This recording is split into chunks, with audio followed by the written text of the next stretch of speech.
benedicamus Domino, Deo gratias.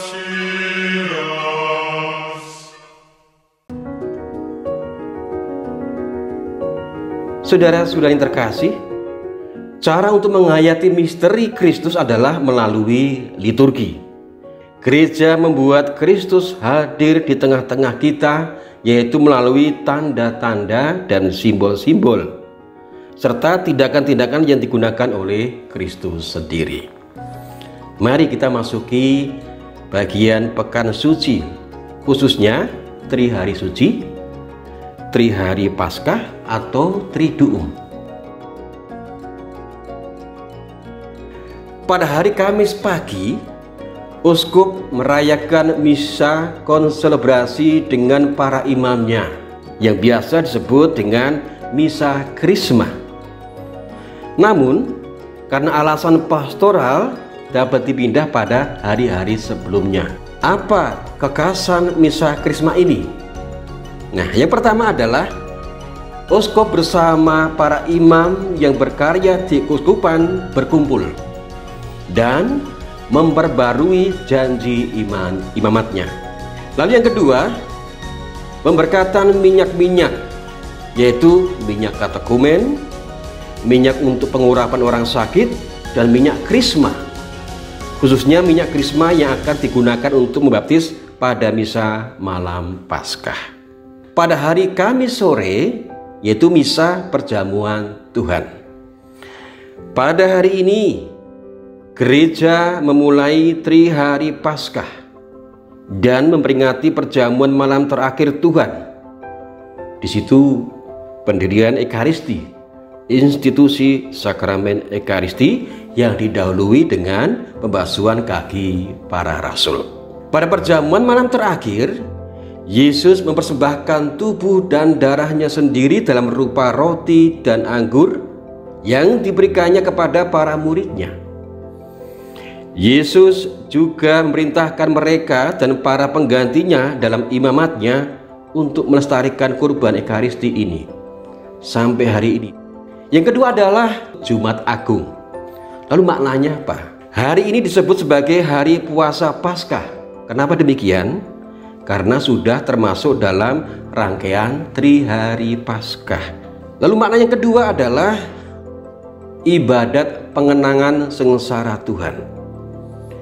Gereja merenungkan kesengsaraan Kristus, menghormati salib, merenungkan asal-usulnya, yakni dari Kristus yang tergantung di kayu salib, serta mendoakan keselamatan seluruh dunia.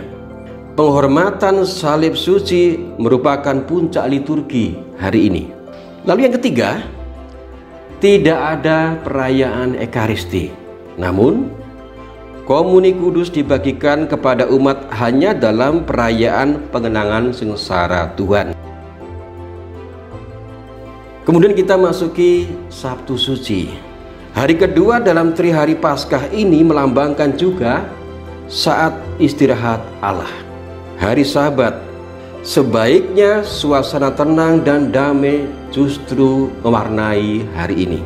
Dengan berdoa dan berpuasa seraya menantikan kebangkitan Kristus, gereja, yaitu umat Allah, seakan berada di makam Yesus.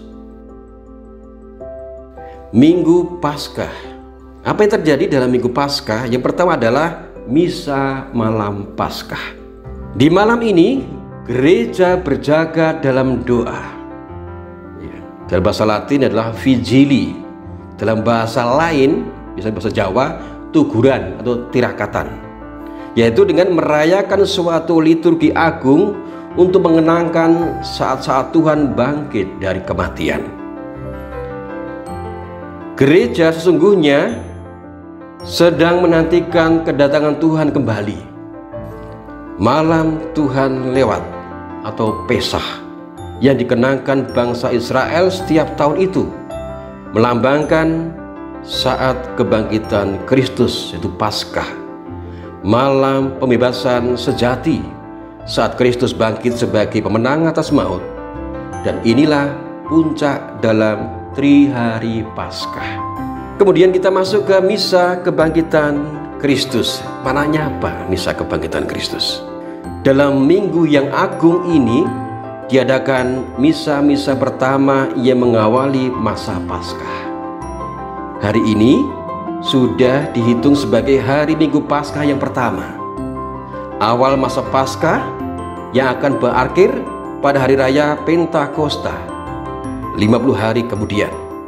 Namun demikian, masa Trihari Paskah sendiri baru berakhir Minggu sore.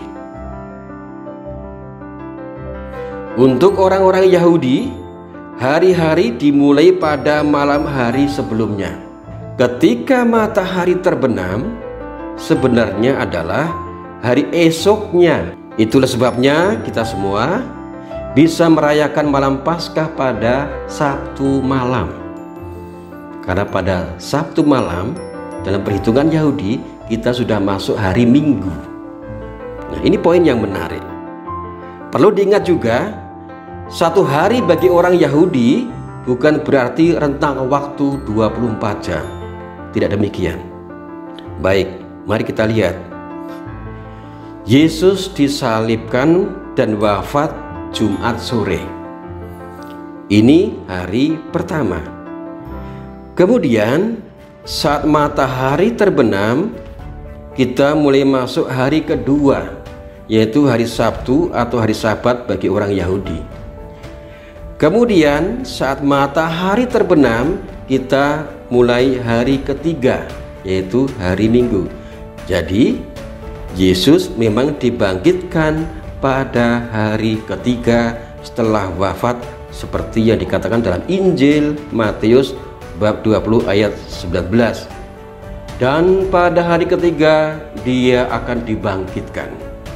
Trihari suci, Trihari Paskah atau Triduum secara kronologis, secara berurutan adalah 3 hari dalam kesatuan misteri Paskah Kristus.